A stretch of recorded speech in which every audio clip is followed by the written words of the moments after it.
I'm Maame Nkansa Samwa Amwakuhine. I'm a medical doctor and I'm a mother to a cheerful 18-month-old baby girl.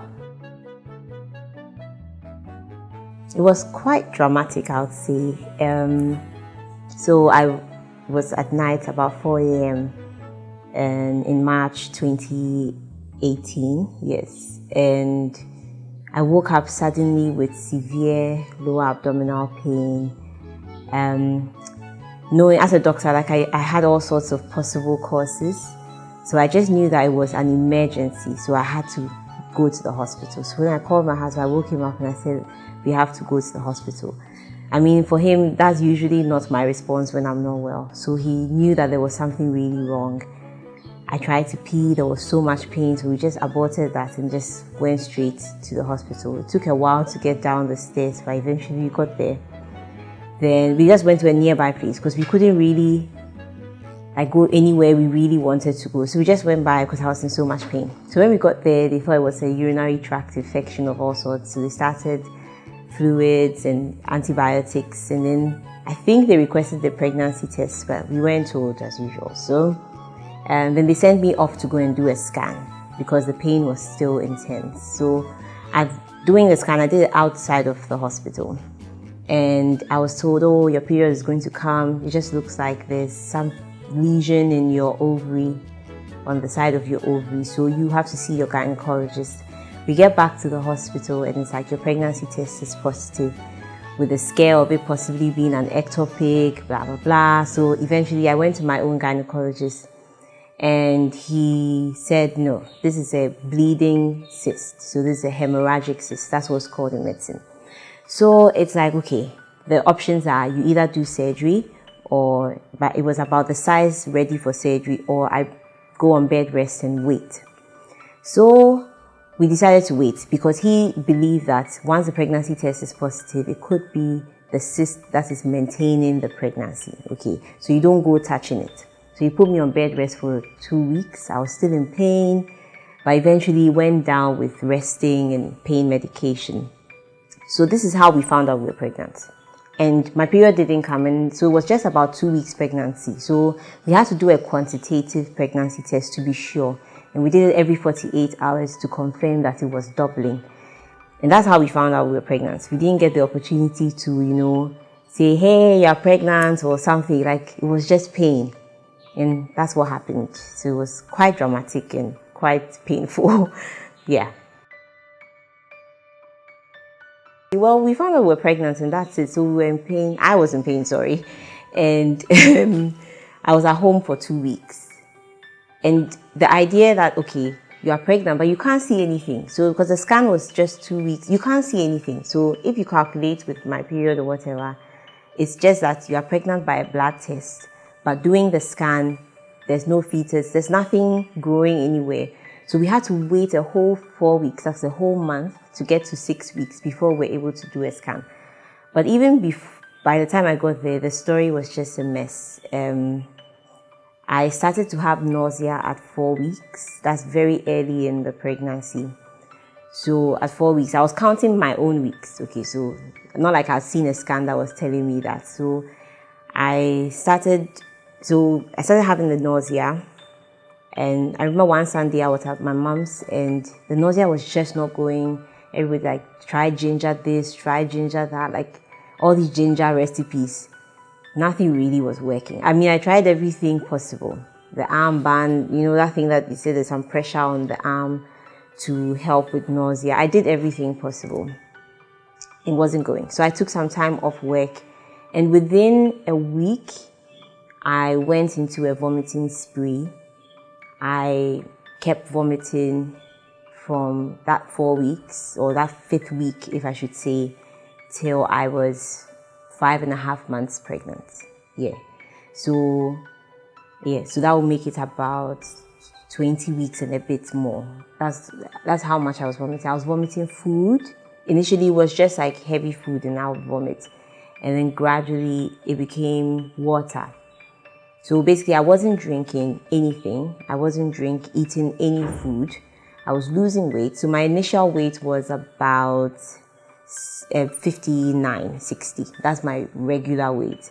And I lost weight to about 48 kilos by the time all of this vomiting was going on. I mean, it was so progressive. There was nothing we could do. They would give you antiemetics to stop the vomiting. It would just come back. It basically doesn't work. It only makes me drowsy and so that I can sleep.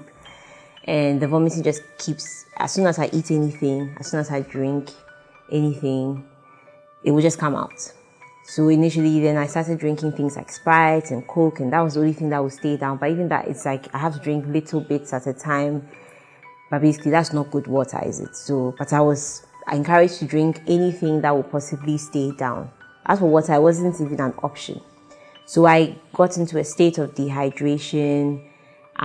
So what I was having is called hyperemesis gravidarum. So which is it's not just the normal vomiting in the morning. It's like morning sickness. This is like hyper. So hyper is excessive vomiting in pregnancy. That's basically what it means.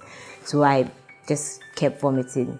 And I was admitted several times for hydration, like giving me all possible medications to use and try and reduce the vomiting. I even went as far as they use the antiemetics as the vomiting medication for cancer patients when they have nausea and vomiting from their treatment, their chemotherapy. And all this was really scary because I'm thinking, what's happening to my baby in there, who I've not even had a scan to see.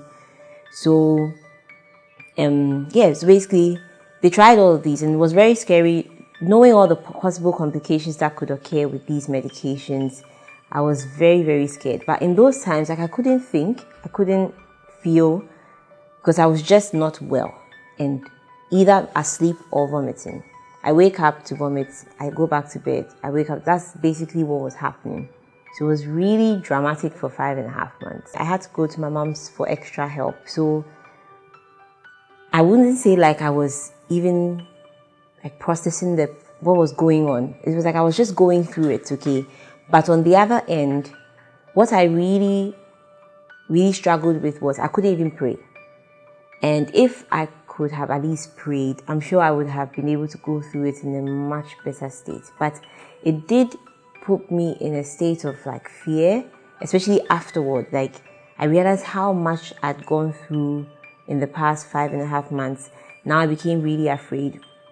I couldn't even be in the house alone because what if I vomit? Because I would need someone to help me, because after vomiting, it's like it's taking everything out of you. Someone to just help you clean up or wash out the bucket or the sink that you used. So I couldn't be alone. And it was beginning to cripple me even after things had settled down. But during the times, I would say that people came over, they would pray with me, they would encourage me. I just listen and say yes. I believe that it will be okay, to be honest, but I didn't see the end. And then, people say, oh, by the 3rd month, you'll be okay. That's the first trimester. But I didn't get better. I think that's when it even peaked. So then someone will come and say, even my friend had it for 9 months. Even this person had it for that, and lots of things just to make me feel better, because it's like mine will end faster than that person who had it at 9 months. But the truth is, it was just horrible. And anybody who tried to get me to feel better, I don't think I really was able to get along with it. I was just there. That's what I would say. And those times were really down because, my husband would pray with me. I would say amen. But at that time, I'm not really receiving it, or I'm not feeling encouraged. But I just went through it, and I just trusted that somehow it will end. No matter what, it will end. Because the times that were scary for me were, it would seem like it's gone for about 3 days. And then that was when I was gradually getting better. So by 3 days, everything seems like no vomiting, you are eating well, like little bits, but not like 100%. Then suddenly you go into another phase of it. So it would take me back into those really down times, and that would make me feel very discouraged because I thought I was getting better. And everybody around me, for that matter, my husband, my mom who was there, it's like, oh, the past 3 days have been good. And then suddenly it goes downhill for another week, and then we have to go back to the hospital. So it was really tough, if I would say. Yeah. I would say it is the help of the people around me. Number one, with my mom, she didn't get weary because it was long, and to see your own child, like having to struggle to have their own child, must have been tough for her as well. And so I would say that she is the one who was there from the very beginning to the end, along with my husband, of course. But let's say, like, if you didn't have like someone to be by you day and night, because the vomiting is not only daytime vomiting, it's night. I'll say I was able to go through it because I knew that she was there. She took care of me well. She made sure that I was comfortable, even though I was ill. Like whatever I wanted, she handled a lot of things. She helped me with food for my husband. Like it sorted out little things that I had to be doing that I couldn't do because I was not feeling so great. And then my husband, of course, because he was simply amazing. He would have to sleep in the hospitals with me at night. So he's an artist and his work is not in Ghana, so it's outside. And the deadlines are irrespective of whether you're going through difficult times or not. So he would sleep in the hospital with me at night whilst my mom goes back home. Then when my mom comes in the morning, then he will go home and go and work. Not like go and sleep. He'll go and work, come back in the evening. And when I was with my mom, he came every single day. Every single night, he would come. So he'll work all day and then in the evening, then he'll come. So these two people really held me like stable and made it bearable, if I should say the least. It was manageable with that. And obviously the people who came, my cousins and those who decided to sleep over just to help me through the night so that my mom could rest sometimes, they all really helped. My cousins who came to pray, my sister, like they were all there throughout the period, and that's what kept me going. And if no one was praying for me, I don't know how I would have gone through it because I couldn't do it during those times. Yeah. So I would say to those who are going through it now that it will come to an end. It may not look like that at the time that you are going through it. And for whatever complications you may be having in your pregnancy, it doesn't even have to be what I have experienced. It does come to an end. And that's the good thing about pregnancy. It's not for the rest of your life. So you always remember that it's 40 weeks, that's about 10 months, 9-10 months.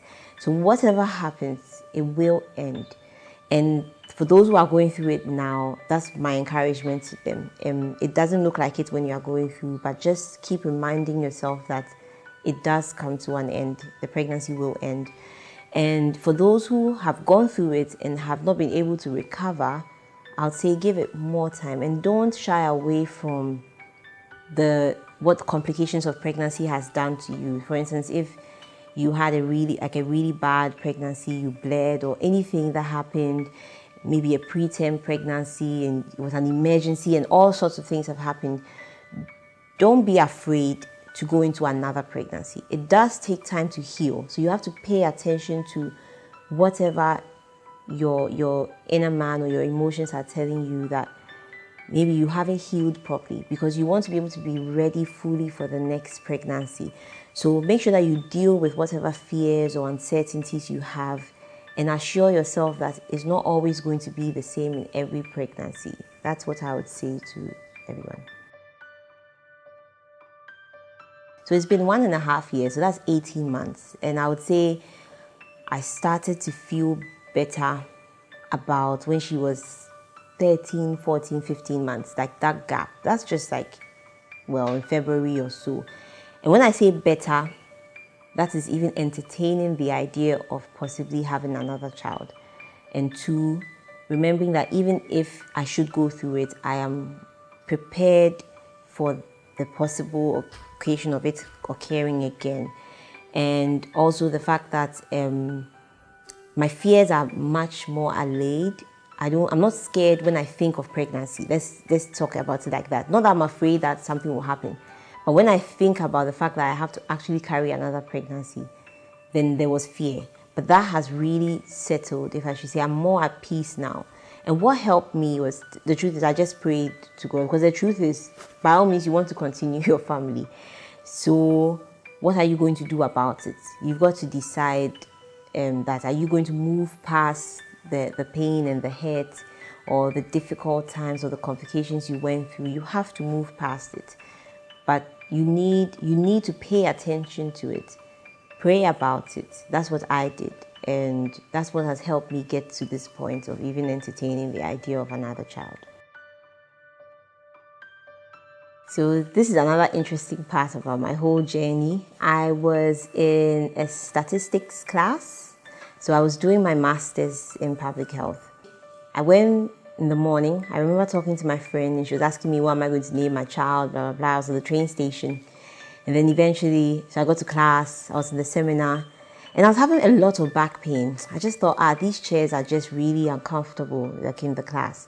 So I just kept like positioning myself well so that I wouldn't feel the pain. But the pain was there, but I took it as normal. Then just when the seminar was ending, I told a Nigerian friend of mine that, look, I need to pee, like really badly, before I can walk to the actual class, which is another like 15 minutes walk, which takes me longer. So she was like, should I wait for you? And I was like, oh no, I have to take my time. You will be late for the class, so you go ahead. So everyone left me in the seminar. And then I went to the bathroom and then I peed on myself. So I had to now wash my jeans, dry it under the hand dryer. And then eventually, so it took me about half an hour. So I was late for the class for half an hour, walked for 15 minutes.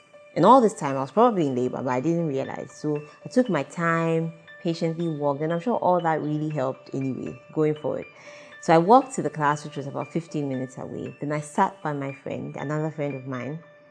And so this was a day before my due date. So the day before my due date, yeah. So I sat by this girl, Australian. So as I was sitting there, then I would feel abdominal like contractions. I wasn't in active pain or anything. I just feel like pain in my whole abdomen. Then I'll go like, I told her, Jess, I think I'm having I have something, so could you just time it for me? And if it's really close, then that is it, I'm in labor. So she took her phone. Then when I have it, whilst the lecture was going on, so when I have the contractions and I tell her, then she starts timing. Then we realized that it was back to back to back to back. So I was late to the class. The class was just 1 hour. I was half an hour late. So quickly it was over. Then we quickly called the hospital. They said, okay, they believe that it's also in labor. But I couldn't feel the baby moving. But I guess that's normal. I didn't realize. First pregnancy, of course. So I just went to a nearby hospital, my university hospital. And when we got there, I was in active labor. My contractions were really high on the CTG. Like all of that it was evident that I was suddenly in labor, having been in a class and walked all the way myself. Anything could have happened. But eventually I was with a lot of my friends and they all took me to the hospital, about 4 of them. And my classmates and friends. So then they admitted me and then labor progressed. So initially, my husband and I decided, okay, we'll do the epidural and go with it. But when I got there, I was progressing so fast, and I suddenly, within like 4 hours, I was at 7 centimeters. So the nurse encouraged that I could go to the natural birth place where there's no pain medication used and blah, blah, blah. So I was very like, okay, let me try. I'm sure like in another 3 hours or so, I will be okay. So there, for the natural birth, there's water, there's a ball, there's little things to help. The ambience is really nice, just to help calm you down. And I was using this gas that will help with the pain. But the pain was really bad. I would say like more than 10/10 pain. But then the water would help a bit, and then to go away, then calm. And so I was just there, the whole process. So this was so I went into labor, active labor around 1 in the afternoon. And about 7 p.m., they moved me to the water birth place. Not water birth, the natural birth place, where you can use water and deliver wherever you want. But then at a point, they realized that my water hadn't actually broken. So they moved me to the bed, a smaller bed there. Then they artificially broke the membranes. And then they realized that it was stained with what we call meconium. So it was a bit greeny brown. And so they had to automatically move me to the actual delivery suite, where the doctors and the midwives will all be there at the same time. So when I got there, then I opted to do the epidural. So by then I was about 8 centimeters, and they still did it anyway. So that's how labor was. And then actually then the pain went away. So epidural really helped me. And I was able to sleep because I was really tired. Imagine having gone to a class, having all these dramatic things. So I managed to sleep for about another 3 hours. So labor kind of slowed down after a while. So they had to augment, that's add a little bit to help it pick up again. So I didn't deliver till 20 hours. So it was 20 hours because 4 hours shy of 1 p.m. I delivered in the morning the next day of the due date that I was, which was timely and perfect, right? So I know God had it all planned out for me, so I wasn't really worried. And then, so then the baby arrived. I said, you are here, finally, in spite of everything. That's what I said in my head. I wasn't talking, obviously, but I have a video of my labor, and I remember my face so well because that's what I was thinking. Like, you just finally arrived. So it was more like a sigh of relief, more than like happiness or something. It was just more like feeling relieved that she was finally here, in spite, like I said, in spite of everything. And she was normal, crying. So everybody was just like, whew, finally. So I stayed in the hospital for 2 nights, and the reason was because I had the infection. So it caused us to have antibiotics, so I had it for 2 nights, and then she had it for a day, and then she was cleared. So she was fine, and I was waiting to be cleared. And then, so we went home the Thursday night, and that was 2 nights afterward. So when we got home about 11 p.m. with my mom, my husband, my aunt, and so I went straight to bed, to be honest, because I was really tired. And she was well fed, so I think he gave me like 4 hours to sleep the first night. And because I was a student at the same time, I couldn't really afford to sleep too long, if I should say. So I had to come back. Like, when I woke up, I fed her. Like, I get back to my normal life, okay? But luckily, it was almost vacation for that semester. So I got 4 weeks off with her. So by the time I was going back to school, she was 8 weeks. And that was good time. And in that time, the 8 weeks, I pumped a lot to store up milk for her. My milk wasn't perfect, like coming like with so much. So I had to really pump regularly and make sure that there's like a rhythm to it, feeding in between, pumping at any chance I get, and then store it up for the time that I would go to class and my mom or my husband could feed her with the bottle. Yeah. I think it would be a bit different for me because I was also a student. So I wake up, I feed, I pump. So wake up, feed, pump, the rest of it, store it, get ready for school, go for 6 hours, pump in school 2 times. So I pump during my break, I pump before I leave, and then I even got a portable pump, and I was pumping on the train.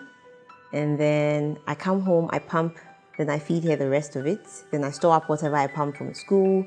So that's like the cycle I was going through consistently for another, from like about January to June. So that's what I was doing for 6 months. So she was about 7 months when I stopped pumping because I got really tired of it. And more of our school was over, so it was summer break. So I got the chance to like stay at home and feed. So when I was on break in between these times, I would completely breastfeed, no bottles. But when I'm away, then my mom or my husband will use the bottle to feed her with the breast milk. Yeah. Oh, this was easy for me. So she's really good at eating. So it made my work really easy. So at 6 months, that's 24 weeks, I started introducing fruits and vegetable purees. So I did carrots, broccoli, avocados, apple, pear. I did different things. So we would eat the veggies in the lunchtime, and then at night we'll have the fruit. In the morning we'd have. So even though I was outside the UK, in the UK, I still gave like cocoa. I receive it like 3 times anyway, just to get it really light. She would also drink her milk, she would breastfeed. So it was very easy for me, to be honest. I didn't really have a struggle introducing foods. And on getting back, we came to beans, kontomire, impotompoto is one of her favorites.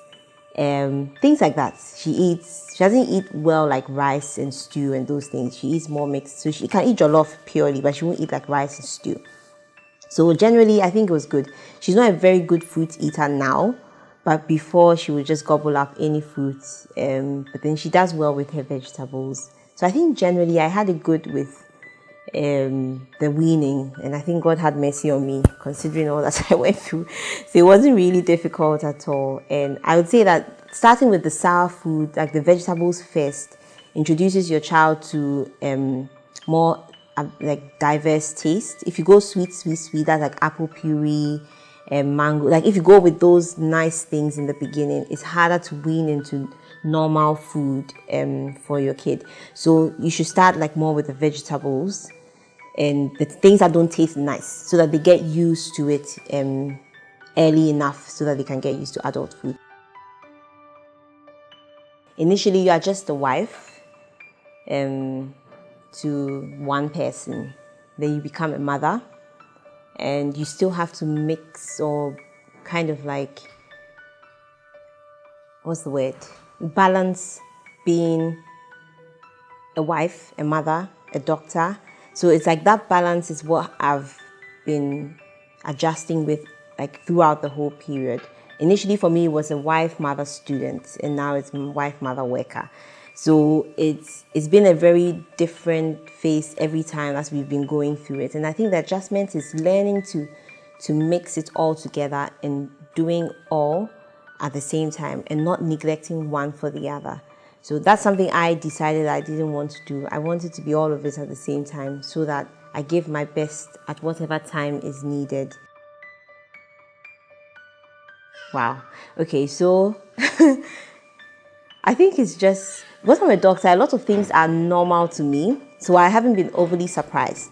But I think for me, when my child began to recognize me and can tell me apart from my sister or like the people who look like me, it's quite an amazing experience. It also surprises me how she's picked up words that we use. Yesterday I was just having a conversation with someone and then she was just imitating the things I was saying.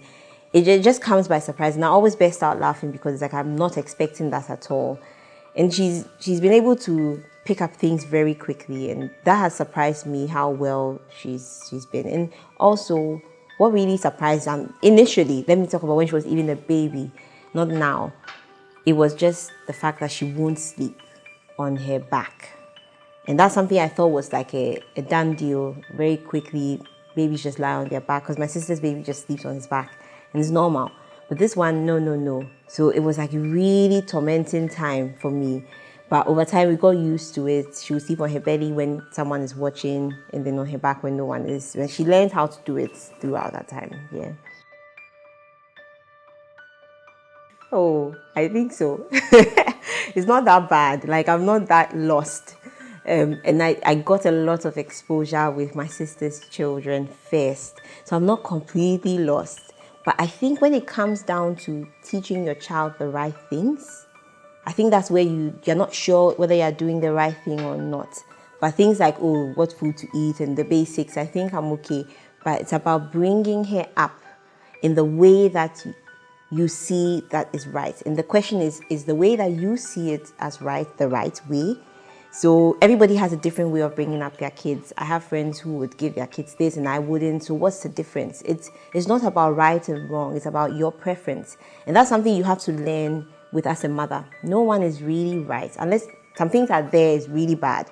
But then there are some things that are like, it's a preference for the mother to give or not to give, or to do and not to do. And I think when it comes down to it, you shouldn't question yourself too much if you're doing the right thing. But bringing up your child in the fear of God, making sure you're teaching them the right things, those are the things you should question yourself about, and make sure they are getting it right as you go along with every stage of your child. Because obviously when they're a baby, they don't know much. So even if you tell them don't do this, they don't really know. But when they get to like 2 years and 3 years, it begins to form an impression. So at that time, I believe I will be questioning myself a bit more. But for now, I just have an 18-month-old. So I'm kind of taking it easy, not stressing myself out. Yeah, if you look at my story, for instance, like I was in school, I was able to go through being a mother and wife and a student at the same time. So I didn't realize how much I had in me to be able to go through, for that matter, the illness and then the delivery and then school and then coming back. And it's like, it's just been the one thing after the other. And this is what I was telling my husband the other day. If he wasn't standing by me or with me throughout the period, it might have been really difficult. And I really thank him for it because he's such a patient and very, if I should say, like understanding, ready to move with you, believes in your vision, like he's there. And we do that for each other. And I see how that has really helped me to go through it. So, but I wouldn't say like it's my own strength. By all means, God has blessed me and given me the grace. But it has surprised me how well I've been able to balance the three parts of my life as one. Yeah. Oh. Okay. Remember my story. So you always have to put my story in context. I lost a lot of weight to 48 kilos. So I tell people that I started from negative because I was 60 and then I dropped to 48. So that's like a major loss. So in building up, I just came back to 60. So it didn't really show in my physical, like in terms of size, but I did become a little fuller. So I think now I weigh about 62 or 3, which I don't really mind telling the rest of the world, but it's not too bad. But then I think it would just be my abdomen that I wish was a bit more tight, like repaired. So I have what we call diastasis recti, which is a separation of the abdominal wall muscles. And I'm working on it, but I think that's the only thing that has really changed. And my back really hurts. That's another thing. I'm also working on that because initially I couldn't even bend over to have a bath for my baby because as soon as I'm done, I could do it, but when I'm done, it's like I have to lie down and wait for everything to kind of ease off. And that took, because now I have to dress her. So it became like my husband just does the bathing and then I do the dressing up. And that's what it's been for a while. When my mom too was there, she would also do it. Ari? It's hot in here, isn't it? Guys, please, you have to go back. Yeah, Nanama, where are you? Sichu. Considering my backstory, I think I'm in a better place than I was even like 2 months ago. So psychologically, I am preparing myself because they do say that sometimes when you have what I had, it can always recur in every pregnancy. So you have to be prepared. I think I'll do things a little differently. I would try better with the water, do it in little sips, no matter what. So that at least something goes in because I was really dehydrated, which was really bad for me and the baby. But I think I'm in a better place than I was a few months ago. So we are getting there. Yeah. She was sick at 4 months. She was sick at 6 months. She picked up a bug. So she was vomiting with diarrhea, which was really bad at an early age like that. So we were really worried. And she's also falling off the bed, which our bed is really high. She just rolled off. And our floor is tile. So she just rolled off and hit her head against something. And it's like, it was in the middle of the night. And I don't know how it even happened because she was awake, but then she somehow rolled off. And that was really the scary one. And then the illness. But after that, she hasn't actually been ill too much. Just, it's been okay, really. But those were the most scary times when we had to go to emergencies and things like that. Oh, yeah. I think the sleeping, they'll tell you that you should swaddle your baby to help them sleep. So like she kept jerking. Like every time she falls asleep, she would jerk.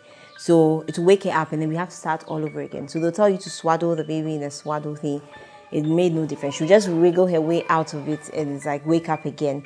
So those things never worked for me. I bought like 5, 6 different kinds and they never made a difference in her sleeping. So her sleep was really bad at the beginning. But then eventually we had to learn to put her on her belly when we were really tired, and when she can't, she'll sleep on her back. Now she can sleep on her back and we are all cool. But it's a bit scary in the beginning because they tell you about all this cot death and things. So you're just like keeping your eye on her all the time. But the swaddle didn't work. Sleeping on the back didn't work. Okay, so I think the challenging part for me is keeping her engaged and knowing what the good things in the bathrooms to do with your child. Watching TV, that was the thing that was really complex. They tell you not to watch too much TV. So I think the challenge has been trying to find what is good for her and also getting to understand my child and know the kind of things that intrigue her, because she likes detail. So staying indoors is not enough. So you always have to go out. And she likes to look at birds in the sky, and like she likes the little things around her more than the big things.